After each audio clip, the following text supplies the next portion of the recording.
সবুজ পাহাড়ে ঘেরা এক শান্ত গ্রাম। গ্রামের পাশ দিয়ে বয়ে গেছে স্বচ্ছ নীল নদী। নদীর দুই পারে বড় বড় গাছ, পাখির ডাক আর হালকা বাতাসে দুলছে পাতারা। রাহুল, দেখো কি সুন্দর প্রজাপতি। হ্যাঁ চল, ওটা উড়ে যাচ্ছে, দেখ। এই পাথরে গিয়ে বসি। রাহুল, দেখো নদীর মাঝখানে ওই আলোটা কেমন ঝলমল করছে। হ্যাঁ মায়া, মনে হচ্ছে কেউ দাঁড়িয়ে আছে।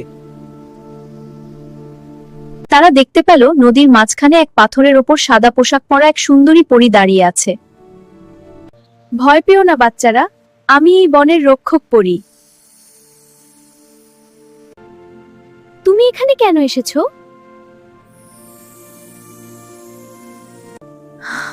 আমার জাদুকরি পাখা হারিয়ে গেছে, কেউ সেটা লুকিয়ে রেখেছে। এই পাখা ছাড়া আমি আকাশে ফিরতে পারবো না। ওয়াও, এত সুন্দর। বন্ধুরা, পরের পার্টটি দেখতে চাইলে কমেন্টে জানিয়ে দাও। কমেন্ট করো।